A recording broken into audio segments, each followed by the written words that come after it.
Would you mind filling in those that are tuned in right now that might not know who Mike Jaggerr is and need a quick, summary? Well, Mike Jagger's a 21-year-old producer / artist. I just put out my first mixtape. It's called The 11th Hour. It's doing very well. It's been applauded and lauded across the internet. I'm proud of that. It's a big moment for me. I've got a lot of people really respecting the craft. Sway, Bonsu, Jason, the whole MTV staff, every blog, you guys, people are just really showing love and appreciating the music and work that I put tears and so much time and effort and passion into. I'm just, proud to see people. Tears? No, I mean, you don't look like a dude that likes to sweat. You look like me, you know what I mean? Like, I don't sweat that much, but, I I was like, he skips sweat, but I feel like you and I are very similar. I'm a pretty cat, I don't like to sweat too much. I got a lot of records on there, like real records, not just like, giving you this facade. Not that there's anything wrong with that, but I just want to give people my full self so they can really feel me. So, I tell you my history. I tell you where I've been, where I'm at, and where I want to go. So what you're basically saying is that if you want a full synopsis on who Mike Jaggerr is, just pick up the project. Me and my father, we lived in a house with no electricity, no running water. We was really going through it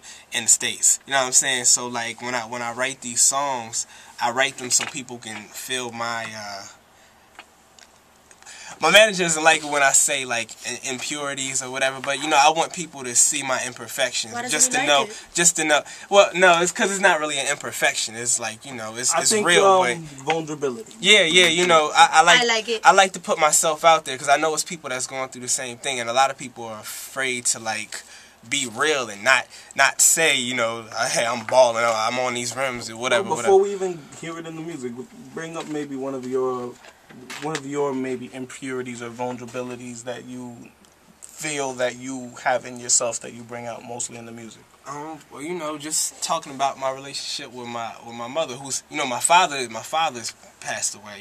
He died in that house that we lived in. I got taken out by the state, but he lived in there, and he was a Vietnam veteran, so he developed a sort of a drinking problem or whatever. And one winter he was helping the neighbors, the old people in the neighborhood, shovel snow, and he couldn't warm back up. He had a heart attack. He died in the house. He was sitting in that house for a week, just decaying. The sister had to kick in the door, and she found him. And I have a song called "Tired of Running" on the mixtape where I talk about when he died, and like I don't know exactly what him and my mother's relationship was like. But like when he died, she was like, "I'm glad he's dead." Out of here. But for like a 9-year-old to go through that, like my father just passed away. So I'm allowing people to see like really heartfelt and deep moments for me that I generally don't talk about. When you meet me, I really don't talk about that stuff. Like I don't feel like it's a good. I mean, I don't think it's a normal conversation point. But in the songs, I really touch on that, and I really want people to feel it and know that it's somebody that's going through what they're going through, because I'm sure I'm not the only one. And just like I lived in a house with no electricity and running water, it's kids in Africa that's living like that and worse. You know what I'm saying? So I feel like I can speak to a broad spectrum of people. What city was this? This was Wilmington, Delaware.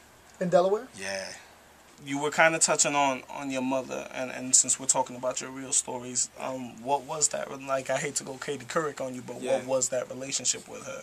I'm just a lot of times when I write songs now, especially songs for women, and that's why when I come in, like I want to make sure I gravitate towards Kimmy and make her make her feel me first, because just watching my mother go through certain things as far as looking for love and finding things in the wrong places, I always just feel this like kindredness to women, to make them feel good and make them feel loved no matter what. Because I talk about it on Tired of Running or Away, watching my mother date people and people take advantage of them. Like she was dating this one guy, and he brought his friend over and they tried to rape her, and I had to like get him out the house. It's like real bad experiences like that, just seeing her go through that and still go through it. Like I went to college, and the boyfriend that she's dating even now, he made her pull my student loans. He said if she didn't do it, he was going to leave her. Like just manipulating her like that. So it's things that I watched my mother go through that I never want